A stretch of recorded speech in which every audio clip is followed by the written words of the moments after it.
Is it work? Yeah, it's recording.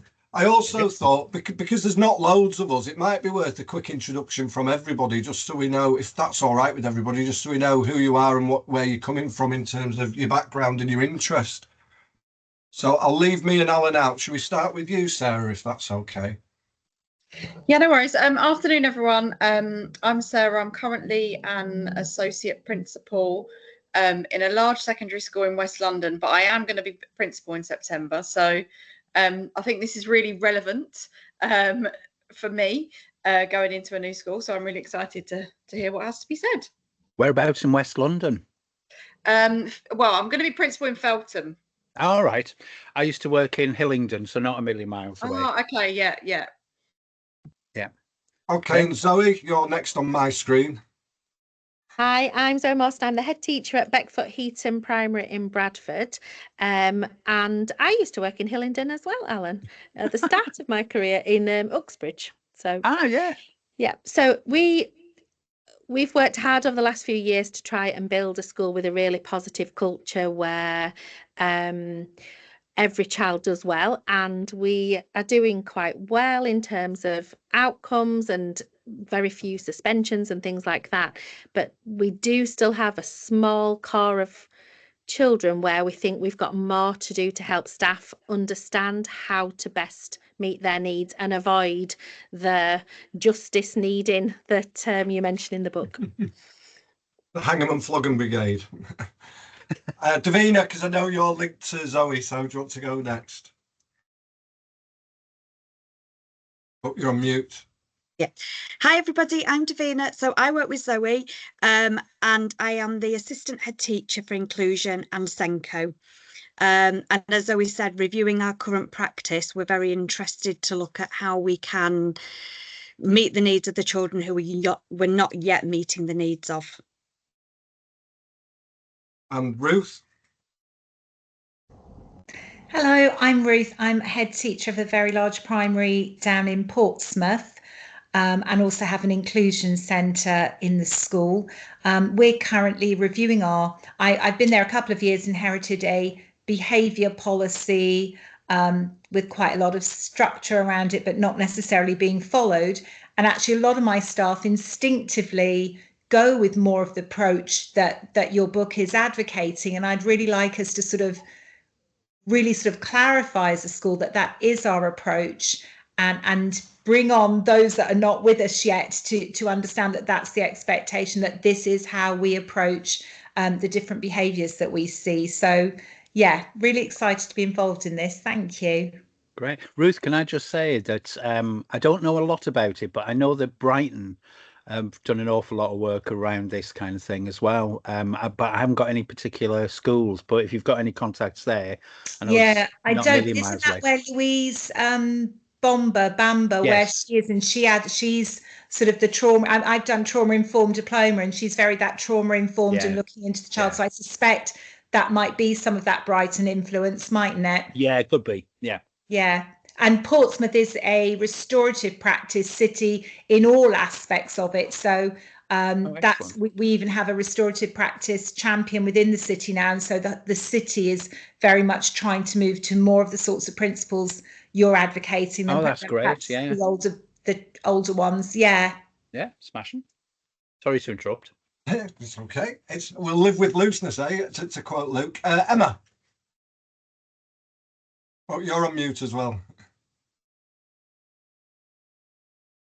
I had problems with my camera, and so I got that working, and now I got the mute. Okay. Yeah, so I'm Emma. I've come into this field from personal experience of my own son, who's now 16, and he is just about to sit his exams. We've had, a hell of a lot of issues with Charlie through high school, particularly high school. It's a very long story, but just bits of it is that a lot of it is about how he was treated from the beginning, and the relationships that he had with certain teachers that escalated things from silly behaviour to 14 fixed term exclusions he's actually got on his record now.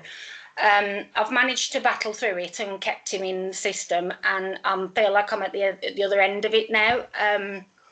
and he's about cities exams and things are looking up, and he's also now got a training centre that he's going to train to be an electrician, and we're just in the process of looking for a placement for him. So all has come good for me, but only because of my knowledge and my experience being a mediator for years, working in local authority. So, and then my determination to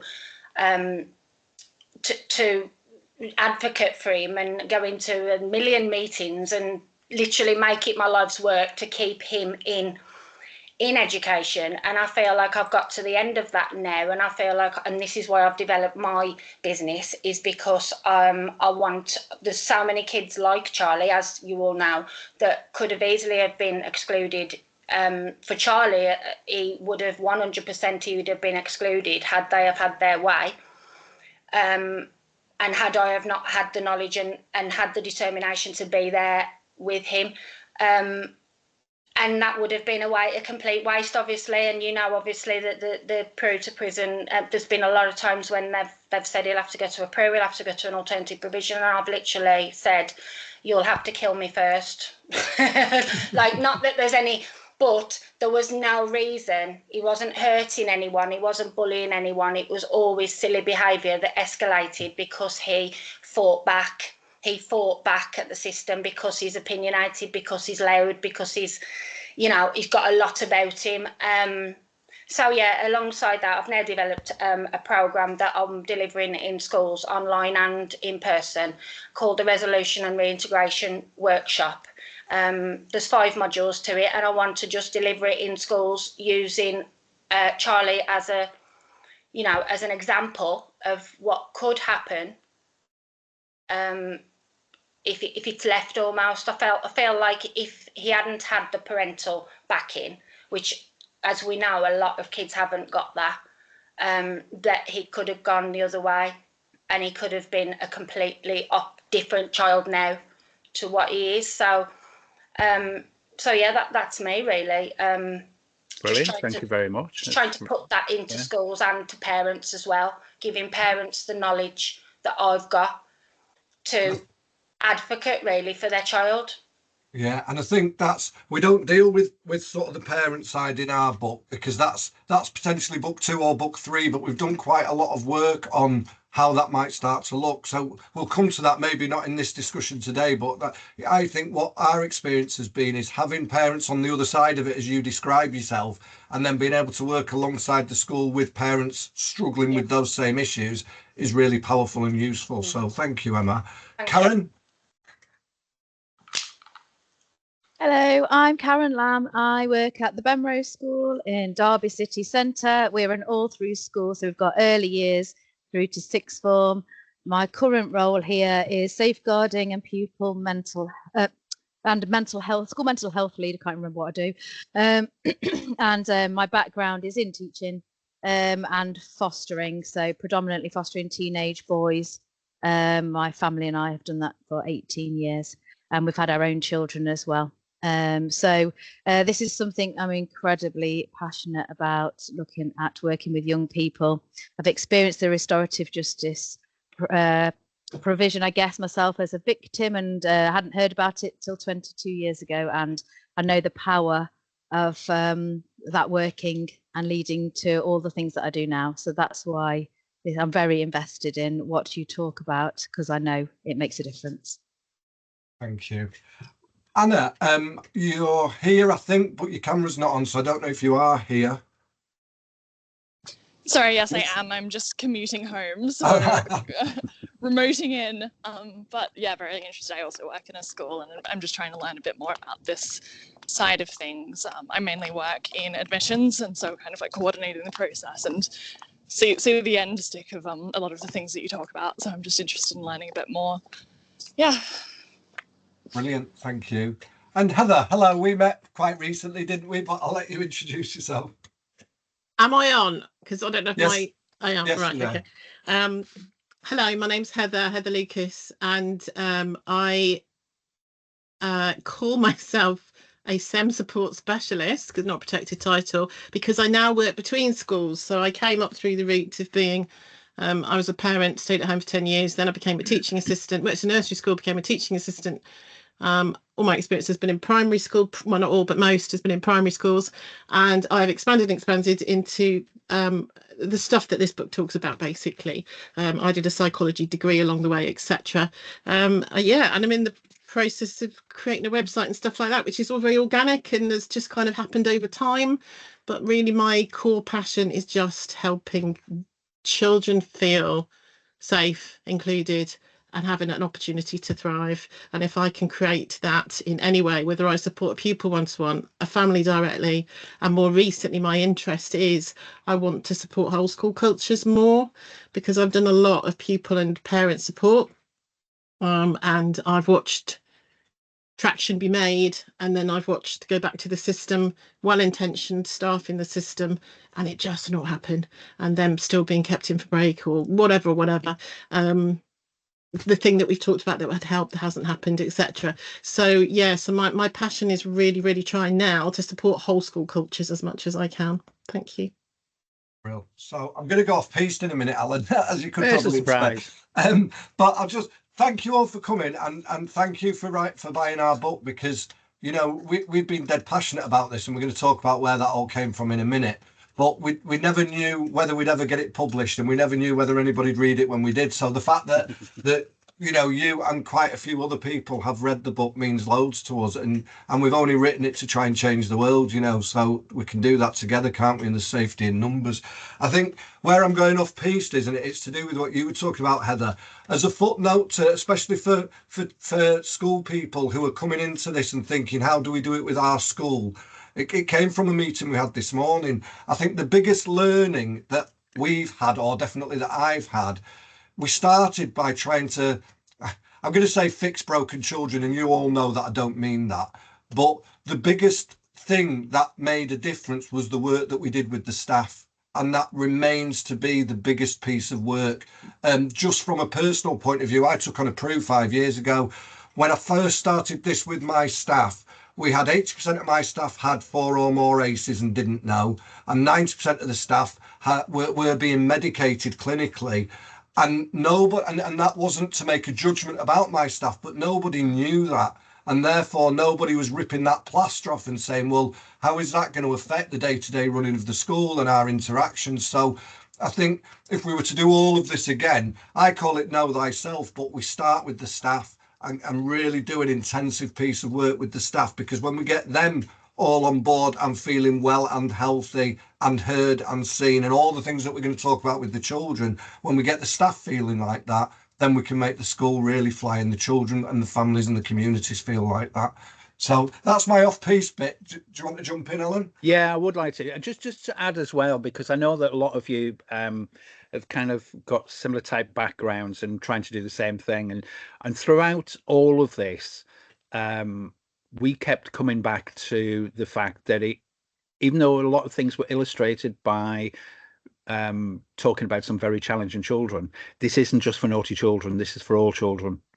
And once you kind of accept that, which I didn't always, I mean, you know, we've all come to this, once you accept that, and that you're trying to change the whole culture of the school for everybody, that's when it is really impactful. Yeah, so I hope it comes through the book, but it's that thing of this cannot be one inset or one label or one badge and then it's job done. You know, we call it the golden thread.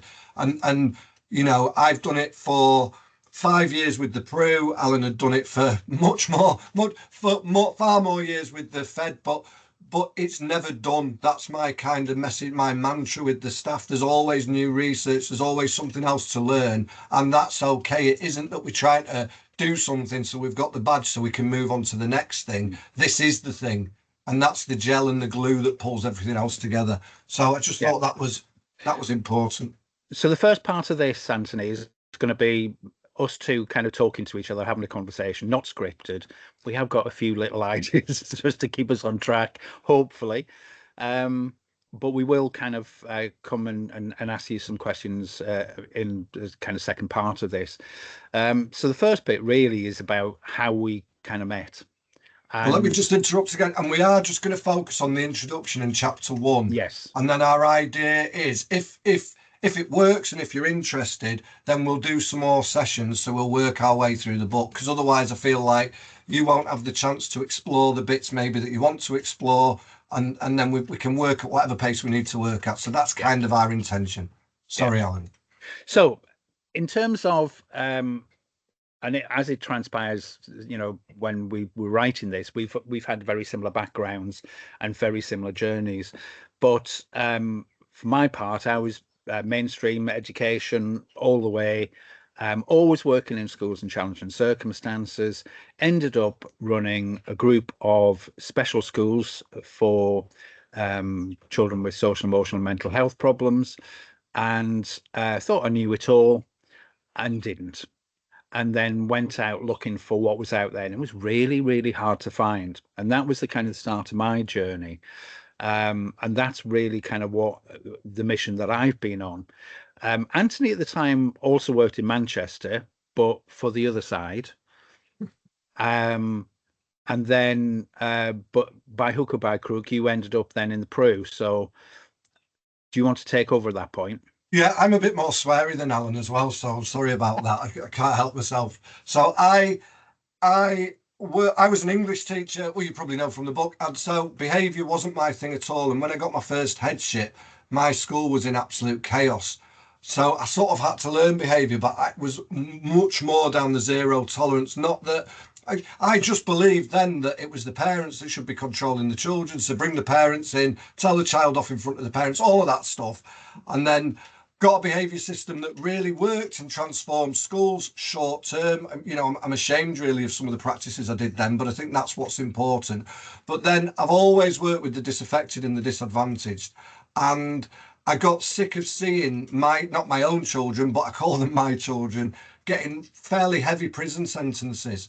And I also fell out with mainstream school to some extent. I had a really bad experience with a trust. I had a trust leader who didn't understand behaviour, either zero tolerance or the other way, and just thought if you got the teaching and learning right, everything else falls into place. And I knew in my heart and my gut that that isn't how it worked. You know, the teaching and learning actually is the last thing you need to worry about. There's so many other things. If you get those right, the teaching and learning will happen almost by accident. So I was going to set up my own Peru.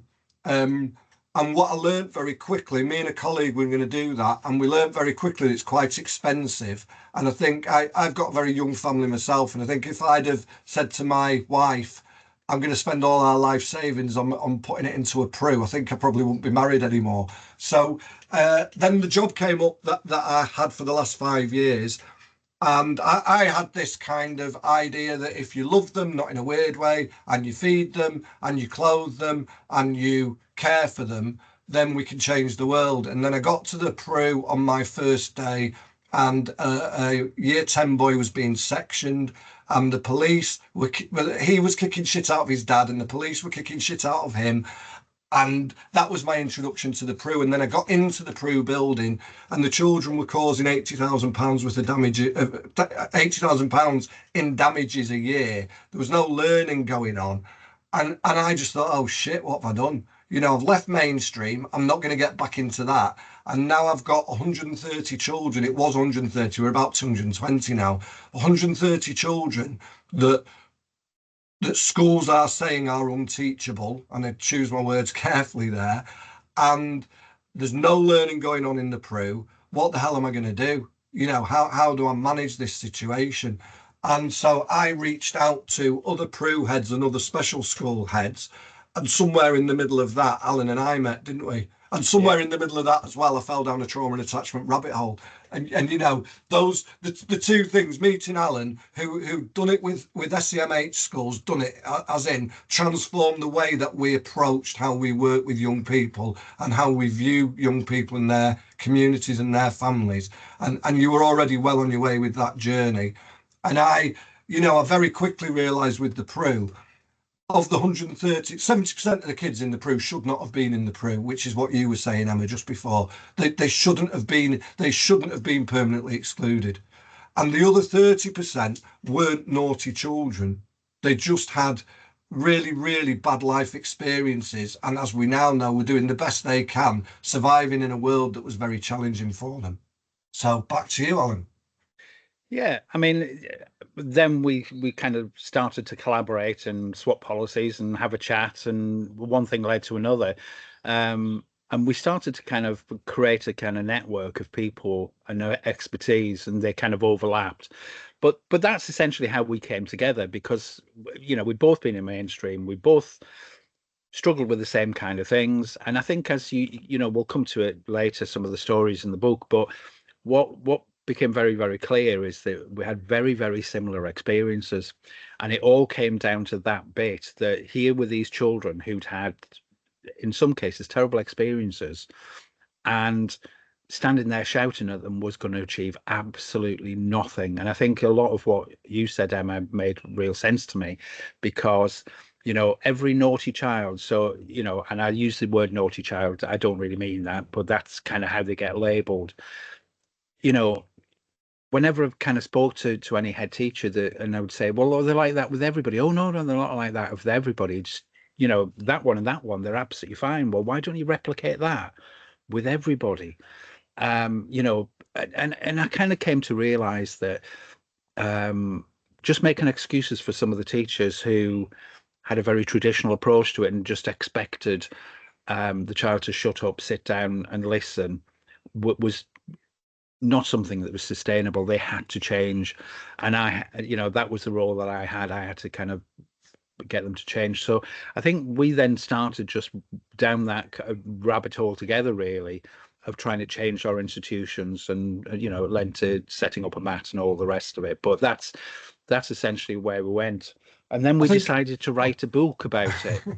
But well, I backtrack a bit. I was fortunate in that because the authority I was in didn't know what to do with the Prue. They didn't know how to. They wanted somebody with mainstream experience because their special school experience wasn't working. They wanted somebody that could start to work across schools and reduce permanent exclusion. So I was dead fortunate. Well, I see it as fortunate. Maybe other people would be terrified, but I had a blank canvas. So on one hand, nobody could tell me what to do, but on the other hand, I had carte blanche to do what I wanted to do, if that makes sense. So it meant I could get into it was secondary schools that I started with because that was my experience. But it meant I could sit with the heads and they would see me as an equal because I've come through that route. But I was also on the other side of the mirror and I could say to them, some of the stuff that you're telling me, like 6 months ago, I used to see it like that, but now I'm on the other side of the fence. It doesn't quite work like that anymore. And so we'd started working with schools and with school leaders and with the authority, which meant that we were starting this. We didn't know it was relational inclusion then, but we were starting a model of something that, and it gained traction because the schools were going, hang on, this does work. And they came to the Prue having seen what it was like 6 months, 8 months, 12 months earlier, and thinking, hang on, you know, I don't know if I put in the book, but at the Prue now we've got pygmy goats, we've got chickens, we've got rabbits, we've got ducks, we've got, you know, all of they roam free in our grounds alongside the children. And when the other heads they were thinking, well, hang on, if you can do that with your Prue kids, then we can do it with anybody. And so then it came to a point. I think Alan and I we were trying to plan on the trust, weren't we, and trying to make a multi-academy trust where all the schools believed in this. And one day out of the blue, Alan said, should we write a book about it? And I'm an English teacher, so I was like, of course we should write a book about it. But you were less sort of sure about how that would work, weren't you? Well, I'm a maths teacher, and therefore I needed an English teacher in order to be able to do it. But really, it was. I mean, the purpose of me asking was that time and time again, I was coming across people who were starting at the beginning every single time, and it's not saying, look, this is the only way of doing it. There are loads of different ideas out there. You know, some work, some don't work. Some will work in one place, but not another. But it was really just to try and give people a starting point rather than having to start at the beginning, finding out, you know, who's out there and what the issues are. So it was really, that was the purpose. That was what my thinking was around writing the book. Yeah, I think from me as well. I sat in so many meetings with so many people that talked all of this like we are now, but then it wasn't happening anywhere. you know, and I was like, I can't sit in anymore, like with lovely people, all really passionate about what they were trying to do. But then nobody, well, I'm saying nobody's unfair, but there wasn't a way of doing it. And what I didn't want, you know, I did the diploma with trauma informed schools, and I really support that. And I've met the Thrive team, and I really support that. But personally, I didn't want a book that says start on page 1. This is what you do on a Monday at 9 o'clock, and then this is what you. I don't think it works like that. I think the approach needs to be a bit more bespoke. So you need a set of principles and things like that. But that needs to bend and flex, whether you're an SEMH school, whether you're a PRU, whether you're a primary, whether you're you know what I'm saying there? So we were trying to do something that had a clear set of rules and boundaries without being really prescriptive.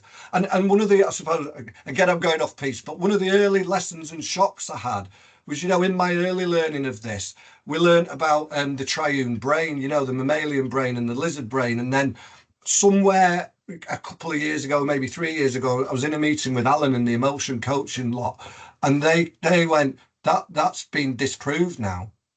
And I had one of those heart-sinking moments where I thought, I've been delivering this training to all these people and I've told them the wrong thing.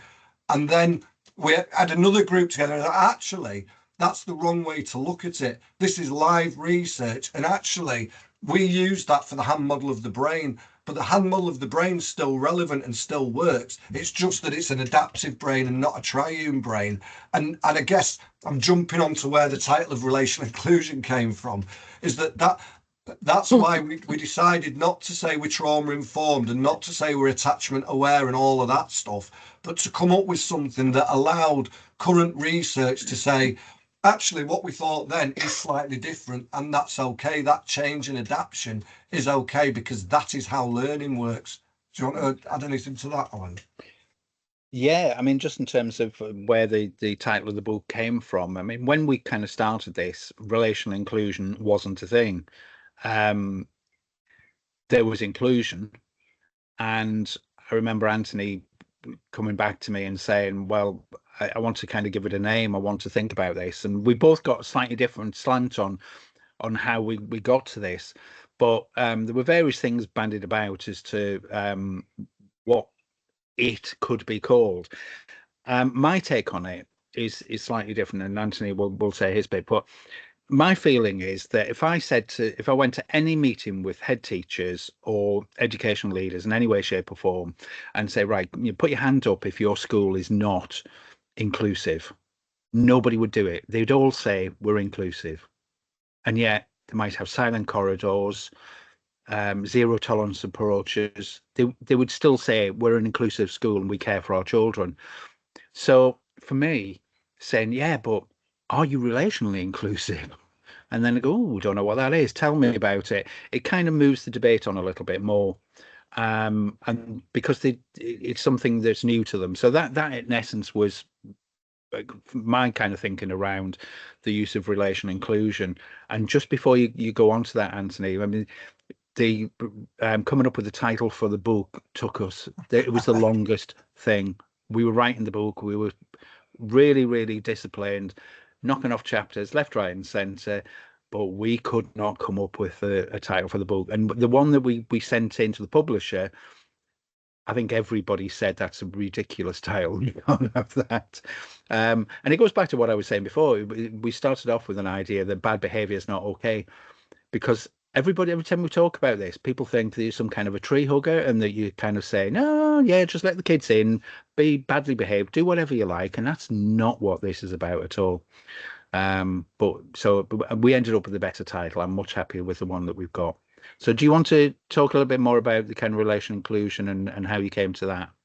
Yeah, so I mean, the first bit it came from links to what you were saying, Alan, which is, and it's Alan's line. He always said, what schools often view inclusion as is just not exclusion.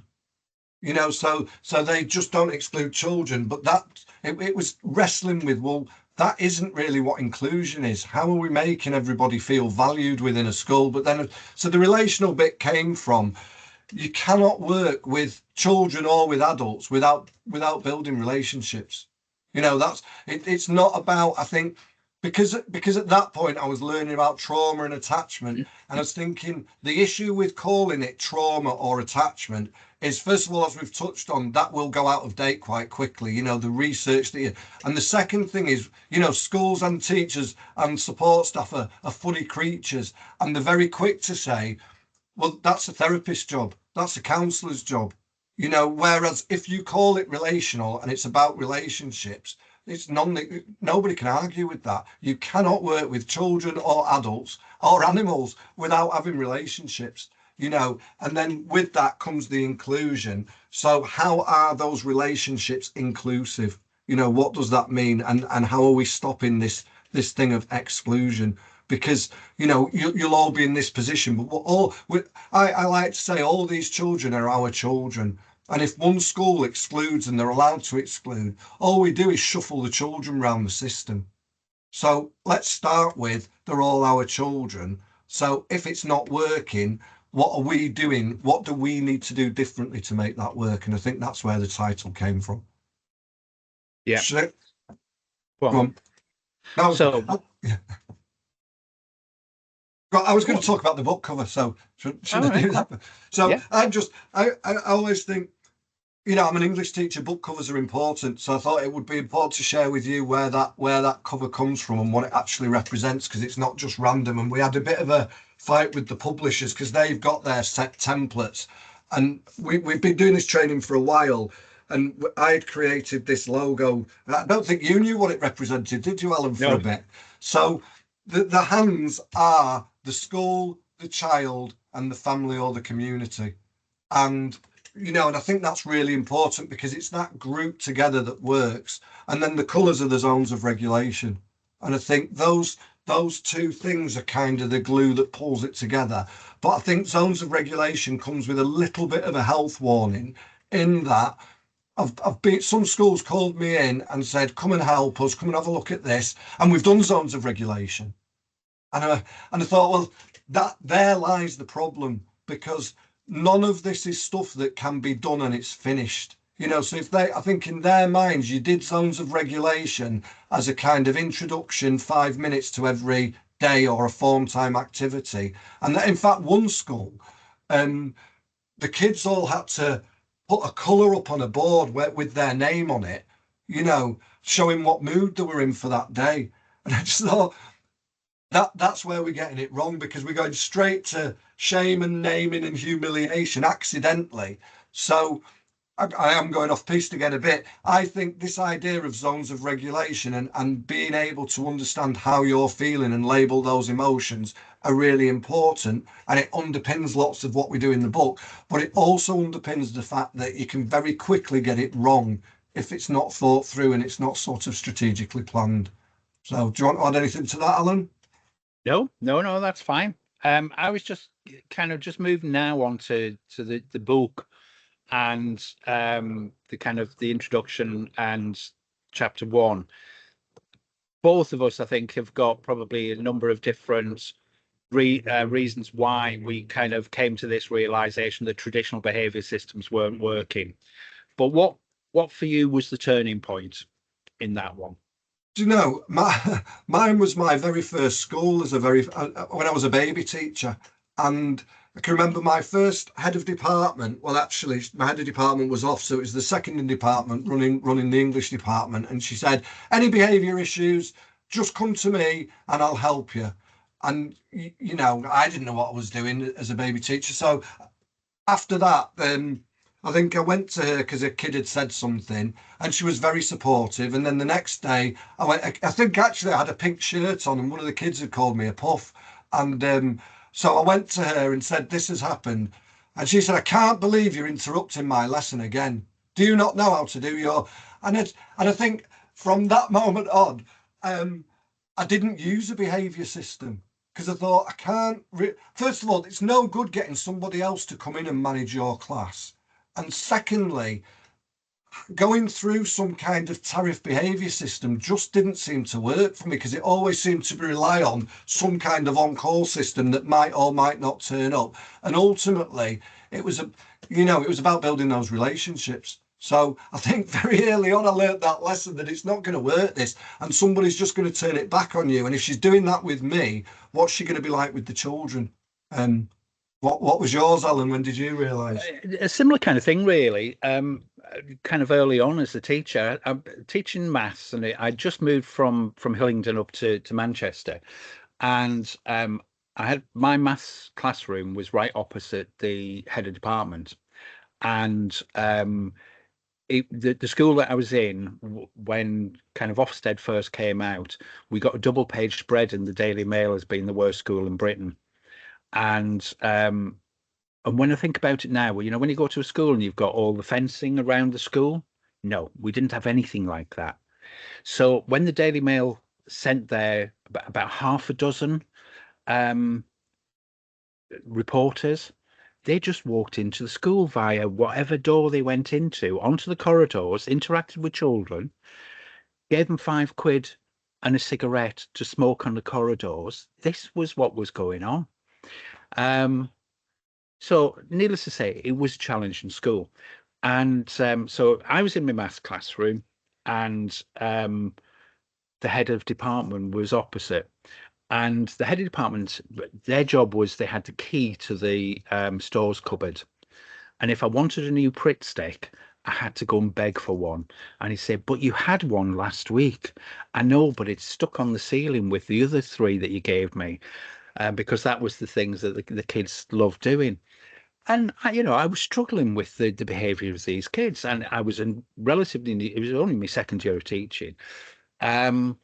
So anyway, so then equally it was like, and he was very much, that my job as a head of department is to count everything in, count everything out, and look after the stock. Everything else is over to you. And when it came to a curriculum, what I got was a list of topics. I got no prior attainment date or anything like that. So anyway, so so I was very much trying to find my feet about what behaviour was about. And it was in the lesson, and I can't remember which year group it was, but they were relatively awesome, but probably 9 or 10, years 9 or 10. And I'd given out the calculators, and 2 of them didn't come back. And it was just before break, and the kids were chomping at the bit to get out of the lesson. So that was the, oh my God, what do I do? The head of department's going to go mad. So I stood at the door, and I said, well, before I opened the door, I said to them, look, I need the calculators back. So if somebody's hidden it in your bag or done this or done whatever, bring it back to me, please, when you find it. Because I thought there's no way I'm standing at the door, pulling my hands out, saying, you're not going out until I got. And off they went. Just at the same time, the head of department is at the door, blocking the door, saying, you're not getting out until I get my calculators back. And he stood there, and there was a near riot, and he never got the calculators back, but I did. So I just thought, there's something, and I didn't know what it was all about, and it's taken years to kind of learn that, but it really made me feel at that point that I could stamp my feet, I could be assertive, I could tell them this is the way it's going to be, but unless I had that relationship with the children, unless they wanted to do it for me, it was never going to work. So I think that was the origins of it for me. It made me feel like I had to be different, and there was a different way of doing it. So I started to align myself with those people who had similar kind of views and learn from them. So that really was kind of the bit for me. I think I add to that, and I think we probably say it in the book, if those punitive behaviour systems worked, and if these C1, C2 models worked, we'd have cleaned up, wouldn't we? We wouldn't have needed to write this book, and we wouldn't be here now. I'm not so sure it even worked in the Victorian times when they were hitting kids with canes, but it definitely doesn't work now. And, I don't think I've ever given a detention. Well, I used to give detentions, and the kids had but this is your story as well. But Alan and I keep finding we did the same things. I'd dish out detentions, and kids would turn up at break or whatever, and I'd say, what are you doing here? Because I'd forgotten that. Because I just don't believe that, it was my anger where I go, right, you can come back at break and we'll talk about this.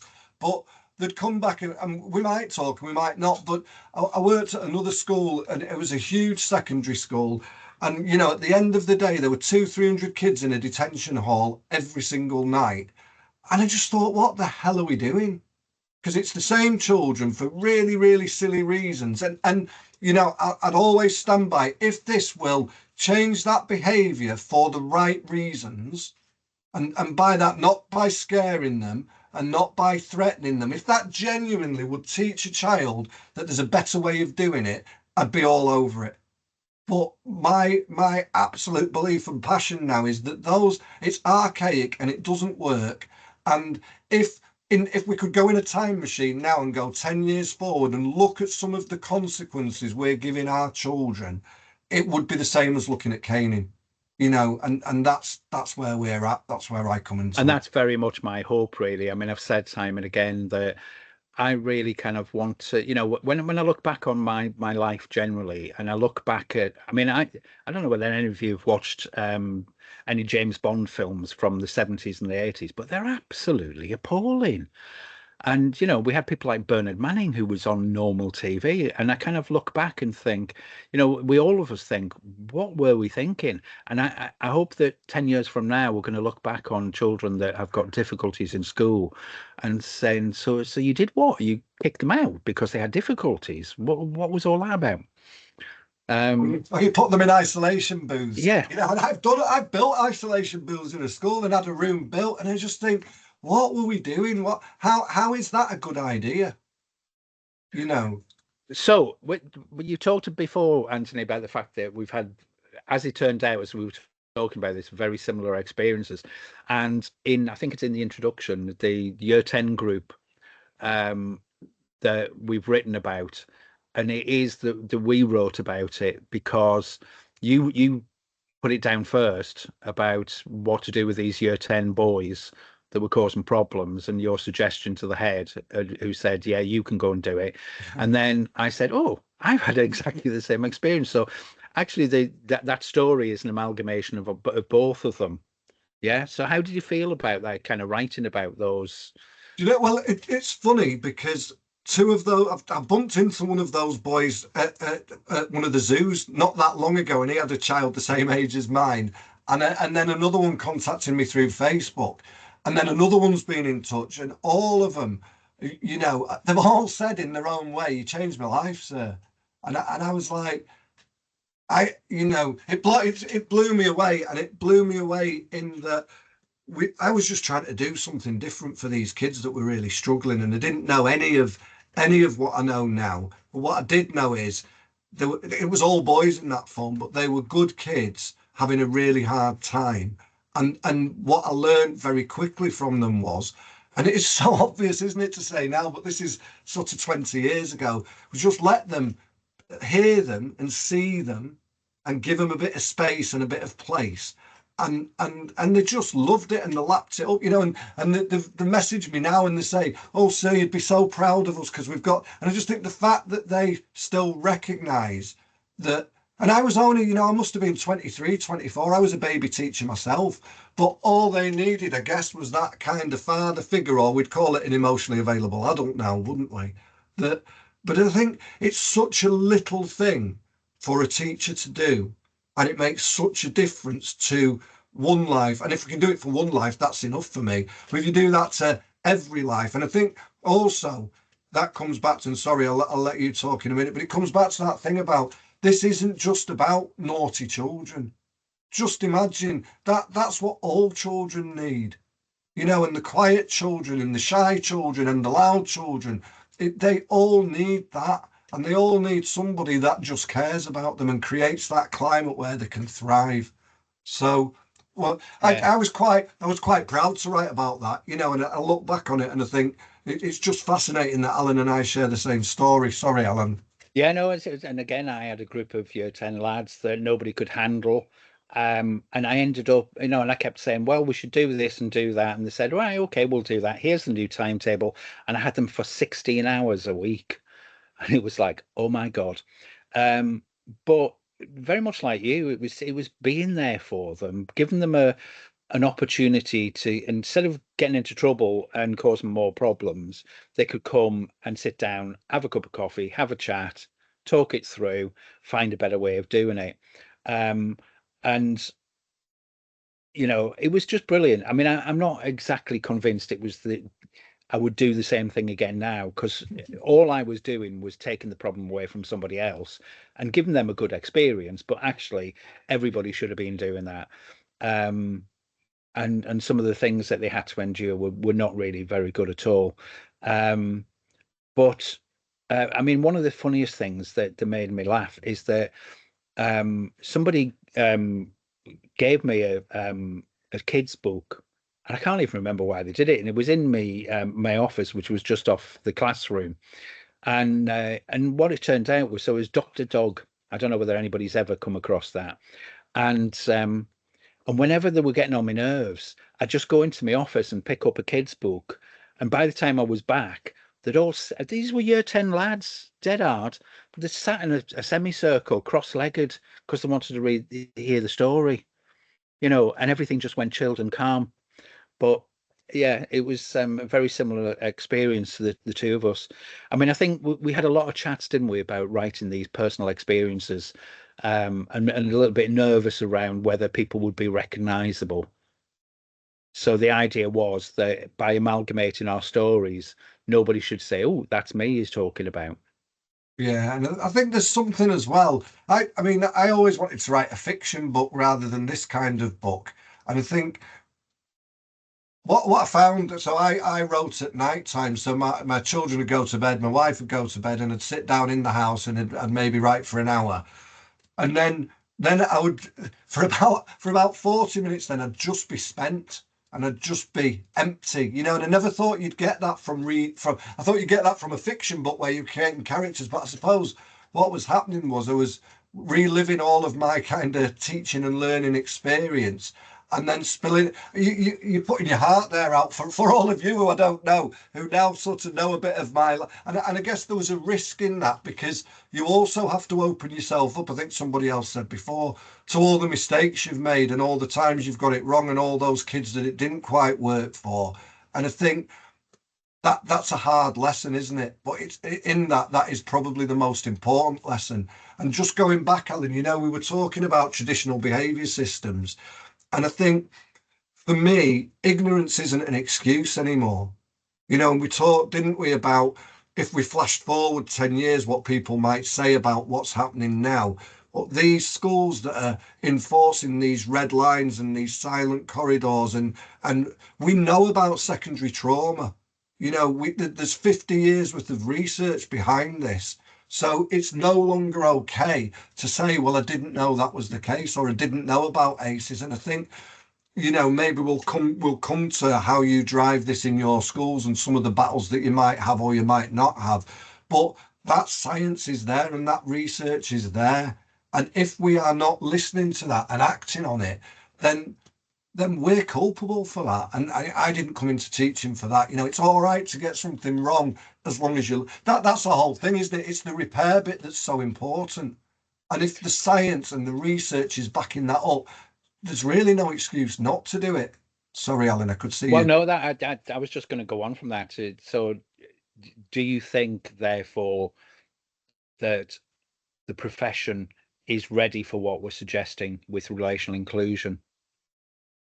I think there's no argument. I think what happens is, and some of the work and learning we've done is, you get so entrenched in the way you've always done it that's what you cling on to. And especially when times are hard, and especially, you know, behaviour is challenging at the moment, and we've had a pandemic, but it's no excuse. And I think there's just no excuse. I think there's these two very clear camps. There's the relationalists and there's the behaviourists. And I think the world always works like that. But personally, it's the most challenging schools that have reached out to me for help and support. And it's the most challenging schools that have then gone, actually, we get this. And so, yes, it's hard. And no, it can't happen overnight. And it will take a long time. And there will be difficult conversations with children and with parents and with staff. But that isn't a reason to say it's not time for it to happen. I mean, if nothing else, you just look at the exclusion and suspension statistics and the homeschooling that's going on, that's telling us it's not okay. And then you look at child mental health, and I'm not saying schools are causing that, but we are all part of this society. And at the moment, social media and all of that stuff, life is really, really hard for children and young people. And it's if we've come into schools, it is our job to recognise that and think, well, maybe it is time to do something differently. And I think I was saying to you before, Alan, what if we're getting it all wrong? But then I think, but we can't do it any worse than it's being done at the moment, in my opinion. And what we're trying to do is apply a different way of thinking and be open to somebody saying that doesn't quite work, and then doing it again a bit differently, but just plodding on blindly in the same ways that we know don't work. The prisons are full. Everything's wrong at the moment. And how do we stop prisons being full with the children, in my opinion? Sorry, Alan.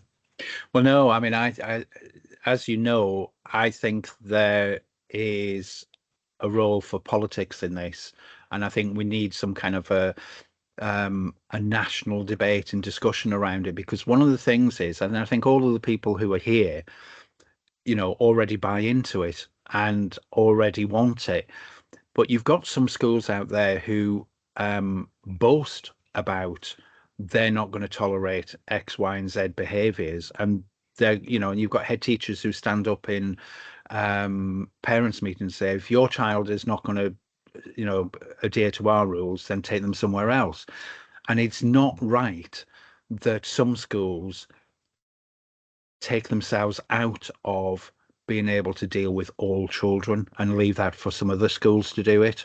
So I think there is a groundswell of people who do buy into it, who do want to make the changes, who do want to try a different way. But I think there has to be some political will, and somebody at some point needs to say, these schools who have these zero tolerance approaches that I believe are damaging children, it's not acceptable. So I think whilst a lot in the profession are ready for it, I think we've got a few battles that we've got to win on that one. I know that we're now going to start moving. Hang on, I was going to ask you one more thing. Anything from chapter 1? Any story or bit from chapter 1 that hits you the hardest? Well, there is, and I was going to come to that as well. But what I was going to suggest is that while we talk about that one, is around chapter 1, we're going to talk about the things that kind of really hit us hardest and find hard to read. But if you can start putting in some bits in the chat about anything that you found from chapter 1 that felt familiar or made you kind of pause and think. And then we like I said, we're like an old married couple, me and Alan, so we can ramble on all day. So I don't know if there's something particularly that you wanted to ask us or you wanted to know. Then, because we said we'd stop at past, we might stop a bit early depending on time goes, but we do, you've given up your time to listen to us prattle on. So is it that I'm sure there's bits you want to know a bit more about? So, add that to the chat. So by all means, put them into the chat. In terms of rereading chapter 1, there was lots, actually, to be honest, that really hit me. And I'm going to mention them all.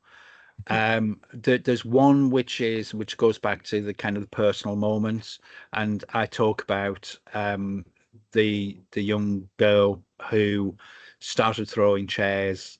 I didn't know what to do, got her outside the room, and she just screamed at me and said, it's all right for you, but you haven't been raped for the 100th time by your father.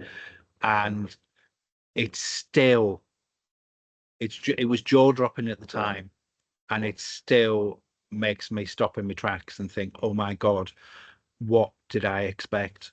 And nothing in my training prepared me for that moment at all. And it was a scary moment because you feel as a teacher like you should be in control and that you have to get them to behave. So that I think is the one that still hits me the hardest, and it reminded me of that. And every time I kind of see that, it really brings it all back because I was there at the time. One other thing that I will mention, and I might mention the third one later when I remember it, is the kind of the bit you brought up, kind of COVID and pandemic and all the rest of it, and it took me back to kind of what my feelings are, which is, yes, COVID has had some impact, but actually when you look at the figures, so when I was looking at the bit of data in there, and of course I'm a mathematician, I love my data, but what you see is that the graph went really funny during COVID, but this all started back in 2015 with the rise in the exclusions, the rise in the suspensions, and equally the rise in the number of AHCPs. So for donkey's years, going right back to the Warnock report, there was around about 3% of children that were identified as having special needs. All of a sudden, we're at 5.8%. And that started happening around about 2015. So whilst there is an impact from COVID, I really think there are other things going on here. And I believe with the AHCPs, I've said it more than once, and it might be quite controversial, but I think some schools have started using that as another way of excluding children. And I think there's all sorts of issues around that for me, because I think more of these children have to have their needs met in a mainstream school. So they're two of the things that still kind of get me, I think. What about yourself? So mine's about that little boy that I mentioned, and I think that was the point that I met somebody who changed my life in terms of all of this. So he, I described him as a Year 7 Dickensian street urchin. We just could not. And I think this is what's really important, that there's always going to be a point in your career where, or in working, where there's a child you just can't get to, and he was out on roofs and he was running around the school, but the therapist who I now work very closely with, and she's called Sonia, within 5 minutes, he was trotting next to her like a little lost puppy. And I just thought the ability of one person to do that, that's what this is about. And once we got to know this little boy, his background story was just horrendous. His parents had been killed in a car accident. He'd been sent to live with his auntie and uncle, who clearly didn't want him. And you just can't imagine. Well, it's really key, isn't it? That's why they're running around the school. But we've got to get to that point with them. And I think the other bit, it's a bit like, I didn't mention this in the book, but a bit like you mentioned with that girl. We had some girls in my second school, and there were 8 sisters, one in every year group, and a few others, and they were all on the game, and they went from 11 years old to whatever that would go to, and I just think that's what some of our children are dealing with, and there's no better reason than for having a different approach, because that's just, it was 20 years ago and we probably would deal with it very differently now. Equally, we do some work with lads like us who, if you're not from the Northwest, you wouldn't possibly have heard of, but you might have done there. And they're too, they are, what are they now, sort of, they're just turning 40. But they lived this themselves. They were both raped as children by family members or close family members, and then were both labelled as naughty and behaviour kids. And you've just got to get to that starting point of what's actually behind this behaviour, and let's support these children. Shall we go to your comment, Heather? I haven't had a chance to read it. Have you read it, Alan? Yeah, I've read it. The bit that I said, nothing in my training prepared me for that. And Heather's saying that the book is perfect for ECTs for a number of reasons, but it puts relational inclusion into context, behaviorism, etc., so that ECTs can more easily spot the differences. It, of course, then goes on to give them a map to start their journey. And I think you're absolutely right, Heather. Just a few weeks ago, knowing that this was coming up, and I spoke to a newly qualified teacher and said, what advice were you given about behaviour management? And we say it in the book, and it was, don't smile until Christmas. And it's like, I don't know how many of the rest of you got that, but they're still saying it. And it's like, for goodness sake. So that's no use to anyone. So really, I do hope that the book is useful for ECTs. And we have, Anthony, you've got some good links with Manchester University in there. You go and talk to their trainees as well, don't you? Yes, I mean, we've got to get to the trainee teachers. I think I said this in the book as well. I can't believe we're in a world where we're not teaching baby teachers the neuroscience, and all this. I just so one of and at the first university I went to, they said, well, the curriculum's too heavy, so we can't fit it in. And then the next one said, well, we can have an hour, and gradually we are chipping away, and there is more of it. But that's it. We've got a campaign for that, haven't we? Because if we're not teaching the new teachers there's a different way of doing this, then we're to blame for that, aren't we? But it's this. I guess it's the same argument, isn't it? It's that content over need. We've got that in schools, haven't we? You've got to get through this curriculum and you've got to get to this point. But actually, if we get the brain bit right, all of the other, I said that at the start, you get the brain bit right, all the rest of it falls into place, not the other way around. And we've just got to be on that fight and push for that. Yeah. So looking at the behaviorists, I can't even say it, behaviorists and relationists, and that divide, in terms of all of your own contexts, what is your experience of that, and how does that that divide show up in your own schools?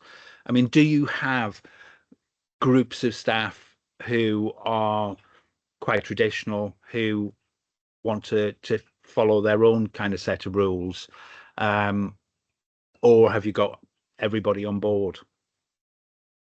I don't know if anybody wants to kind of just chip in and say something. So Karen.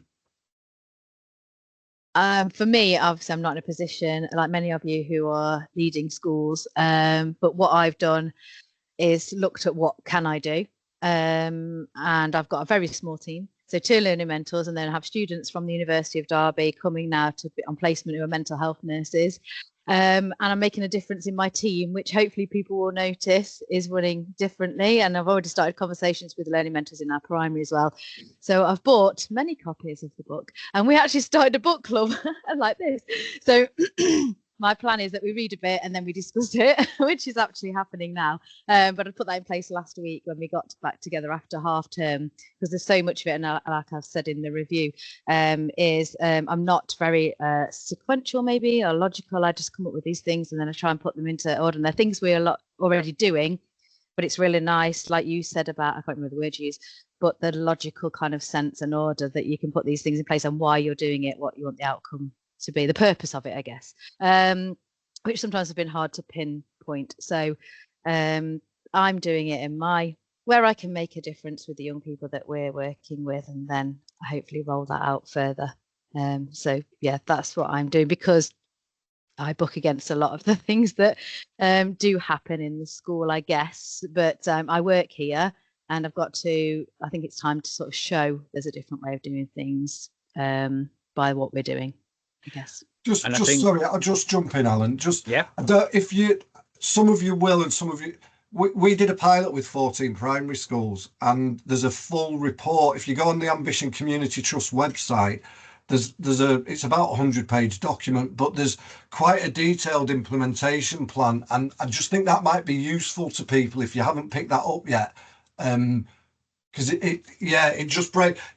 it's easier if you can piggyback on what we've done, and even if you've just got a sort of blueprint to look at what that might look like, either in a department or in a whole school setting. But it's there. I think you just need to look on training and relational inclusion, and there's a full, and we also put it into AI. So there's a kind of, you guinea pig that for us, didn't you, Heather? There's a podcast which is done with slightly cringy American accents, but it gives you an overview of what's on that. So again, you should be able to get hold of us. And if you need something around that, give us a shout. Sorry, Alan, I talked over you. No, it's okay. I mean, I was just going to say with Karen, it's quite. I remember when I kind of first started this, and I was leading 3 schools, and there were still groups of staff who I felt like I was going in and kind of saving them from themselves sometimes. You know, and they weren't taking on board what it was we were trying to do. And the longer it went on, the more obvious it became. And there came a time where I had to kind of say to them, either you're with us or you're against us. But, you've got to question whether this is the right place for you. Because I didn't want to kind of, at the time, whether I would do it differently now, I don't know. But, I do believe in kind of gradual change and taking people along with you, not just kind of dictating what it's going to be. It's the hearts and minds bit. But you do kind of get to the point where you have to say, I don't think this is the right place for you, unless you're prepared to change. So, and that's really difficult as a school leader. Yeah, I'll echo that. When we did it with the Pru, I just said, look, we are going to make this change. And there's that lovely diagram, it's like a sort of hole like that. And there's people sort of digging their way around it. So I made it very clear, this is going to get hard before it gets better. And there's going to be all these problems. But again, we made it very clear to start. I just said, look, but we are doing this. This is what we're going to be. And if your heart and soul isn't in this, then that's fine, and we won't fall out or anything, but we're not backtracking on this, so, and I guess that's a hard conversation, but you have to have it, because I think some people want to try it and then it works for a bit and it doesn't, and some people just know from the start it's not for them, and it's better to have a clean and open conversation with them than then become the people that are the thorn in your side all the way through. Heather, your hand's up. Yeah, I think I put my hand up when you asked about our experiences with that behaviourist response. Yeah. And I've spent a lot of my time recently trying to really get my head around conceptualising it as a culture. And to me, it's a continuum. But I think there's 2 things on the continuum. And I think you've got those people who are very behaviourist in their belief systems and in their habits. You've got those 2 things that keep you there. And then you've got those people who are very relationist in their belief systems and their habits, those 2 things that might keep you there.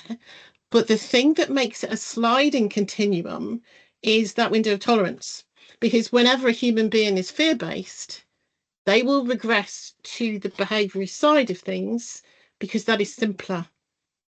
And I've got a map which I've developed for the whole school, and I don't mind even sharing it. You can use it if anybody wanted it, but it's kind of like I've kind of just laid it all out in a map, and it's a crossroads. I've had it done into a picture, and there's an outline of a person at the crossroads, and there's a sign. So this side is the seduction of simplicity, and the seduction of simplicity is we can react and be reactive, which is we're outside of our window of tolerance ourselves. It's quite simple to just react, isn't it? It's quite, we all know that, we've all done it. We can go to rewards and punishments because they're straightforward, they're simple, they do what it says in the tin, they shape service behaviour. And we talk about that option. And then I talk about the other option is we can just avoid the problem. There is no problem here. Let's all just go outside to play, or let's all just carry on, and that person can leave the school, or that person, whatever. So we can avoid the problem or keep it underneath the surface. Because I have a big thing about troubled versus troublesome children. And I think it's a good point. Yeah, I think it's really important. That phrase I got from Catherine Weir years ago has really stuck with me. And I think, that's a whole other debate in itself. And in fact, I'm really looking forward to talking more about that in later chapters, because I'm the goody who's read the whole book now and done my Amazon review. So yes, I am the teacher's pet. I've always been the teacher's pet. I'm living up to profile. But the third direction on my map is towards getting it right island, and each school defines what that is. But this book to me, would sit on getting it right island. And yeah, I think the thing that pulls human beings back to the two other options is that window of tolerance thing. And that's what we're working with. So you can get some people who are on that road with you saying, come on, let's go. You can get others who are going, whoa, sorry, no, I don't get it. This is where I belong. But even wherever you are, once they get stressed, under threat, or in any way defensive, that's where we humanly go back to. And I think we also have to give people compassion for that movement. But I completely agree with Alan, there has to be at some point a balance. And I asked Rachel Tomlinson this years ago. I don't think you know her. And I was like, how did you change the school culture when you had the resistors? And she said, well, basically, she said, we treated them like the children. Do you know what I mean? It was like we worked with their sense of felt safety and their relationships with, you know, as a team and all the rest of it. And we tried to build that common, you know, direction of travel. And she said, and that those that stayed stuck, she said, a couple of things happened. One was, she said, we go, do you know what? We're going to value what you bring as long as you don't disrupt what we do. And I thought that was really interesting. So it might be, you know, you're an amazing pianist or opera singer or whatever they bring, or forest school, or whatever. And we really value you for that. Thank you so much. And look what a contribution that is. And she said, and as long as they didn't actually go in any way to upend anything that was going on culturally, they could feel valued and included in that way. And then she said, like you said, Alan, that there comes a point then where you won't be happy here. Roger Mitchell says the same with his emotionally available school thing. He says it gets to a point where you won't be happy here. So let's just agree on that. So yeah. Continuum. Sorry. I think that's Heather, there is so much that I want to comment on in what you just said. I love that troubled or troublesome. I am so going to use that one. But that bit about, you know, where sometimes you've just got to say, is this the right place for you? It's not as harsh as it sounds. And, you know, it was quite a way along the journey. But let me tell you about one thing, because I think it's also important, like you say, to realize that we are all human. And there was one particular occasion where I was sat in my office trying to get some stupid paperwork done, and it was doing me head in. And then my office was right next to the external door. And a child had obviously got into a crisis and went to the door. And what do? They start kicking the door. Kick, kick, kick, kick, kick. And so it went on. My first concern is there somebody with the child? So I looked out my window. Yes, there was a member of staff with the child, so I knew the child was safe. That was the first consideration. Lee, you know, I'm not this kind of person. I'll go out and I have to be able to do everything. The member of staff has got the same tools. They knew what they were doing. Let them get on with it. Kick, kick, kick, kick, kick. It was driving me insane. So that was it. 25 minutes of this kicking the door. That was it. I just lost my rag. So I stormed out of my office, went round reception, went to the door, opened the door and said, what on earth do you think you're doing? Kicking the door. And he just looked at me and he went, oh, somebody's, you know, lost the plot or angry or something like that. I can see you're upset, and just turned all these kind of, I can see you're upset, but getting angry with me isn't acceptable. And I just thought, oh, and I just laughed. You just turned it all on his head. But yeah, there has to be that kind of opportunity for getting it wrong.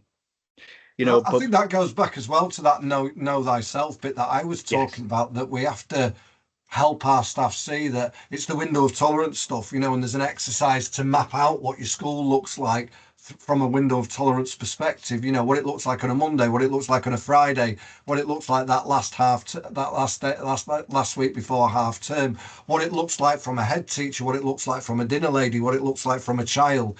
Because some of this stuff, it's just being human, but it's also relatively predictable. And it's that thing of, if we can preempt it, we can prevent it, rather than react to it all the time. And we spend a lot of time as teachers and school leaders and support staff reacting to things rather than being proactive. And I think that's one of the key changes. Yeah. So we're getting towards the end of our session today. So if anybody's got any other questions or comments, we'd love to hear them. I suppose, has it been you? Is this what you wanted? Has it been of any use? You know, and is there mileage in us doing a second session? You know, and we won't be offended, because it's the worst thing, isn't it, to put you on the spot and go, hey, yeah, that's great, and then we'll never hear from you again. And that, you know, we only want, you know, it's our time to give, to work together to try and change something. So we just want it to be useful and helpful, and so we hope it has been. Great. Oh, Nicola, where are you? There. You're on mute. Sorry, I'm thinking you were going to unmute me there, Alan, not me. Oh no, I wouldn't even know where to begin. Yeah, from my point of view, I'm Nicola. I just wanted to say, yeah, thank you very much. I just wanted to kind of say thank you to both of you. For me, it was really important to kind of hear you talk about the chapters, having read them both, because some of it is really personal, and I think that's must have been really interesting to write that, as you've already explained. So it was really great to hear it, but also to hear other people kind of speak as well. So just to say, yeah, do another one. From my point of view, it's great to hear how other people are kind of interpreting it, what it looks like, how they're going to take it forward. So yeah, I just wanted to say thank you. Brilliant, that's great. And you know, we really appreciate to hear in these meetings or at any other time some of your experiences and you know, in terms of trying to put it into place. And I kind of, from my point of view, would just like to, because I did say before there were 3 things I was going to mention, and one of the things that I'd like to add to when I reread this, fascinating, because we've read it a million times before it went to the publisher, and it gets to the point where you're really sick of it. But it's really been nice for me to kind of come back to it. And one of the things that really struck me, and that I think if I was writing it again, I might want to make more of it, is I'm old enough that I was kind of right in the thick of all the national strategies, and that was certainly at the time the best researched, the best quality materials that were coming into schools, but it was coming thick and fast. It came so often, there was so much to focus on that you know, we got all the literacy strategy, but a lot of the numeracy strategy, but a lot of the rest of it was lost. If any of you got them, but I mean, Michael Gove got rid of everything off the internet and the archives, but it is still findable on the internet. If you actually go back to some of the SEAL, the social and emotional aspects of learning documents, there is some really good stuff in there that, with hindsight, going back and looking at it, so I think I probably would have made more of that, because there is some fantastic stuff in there. I don't think it's really kind of aged in a sense. It's still, you know, useful for today. So if you do get a chance, that's a good place to have a look. Okay, seems a good start, good point to stop. So we'll look at chapters 2 and 3 next time. Probably well, I'm trying to think of when it's half term and things. Probably in a couple of weeks. Well, is it what do you think? A couple of weeks? Does that kind of work? Or yeah. Brill. Okay, and we'll do the same again. We know who you are now. We'll open it up to more people again. I think it's quite. That sounded a bit sinister. We know who you are. We know who you are. We know where to find you. I think there's something nice about it being quite a small group, though. I think, because it means we can all. I think if there'd have been a lot of people, it would have just been us rabbiting on with no interaction. So there's something to say for that. But thank you again for buying the book, and thanks for giving up your time. Oh, go on. I've just put something in the chat for later. If you all want to click on that and just have a look, and oh right, yeah. You'll see it's self-explanatory. I just think it's really it's from Charlie's perspective. Now he's at the other end. Good, yeah. I'll have a look at that. Well, Thank you very much almost at the other end. They ain't got time to exclude him now, have they? So I feel quite safe. I mean, I really feel for you, because I know that parents go through an awful lot, and I've had some quite moving experiences with in parental meetings. So you know, it is a battle. So I appreciate what you've been through. Okay. So thank you very much. Yeah, I hope see you in a that couple was of weeks. helpful. All right. Thank you, Paul. Thank you. Bye. Bye.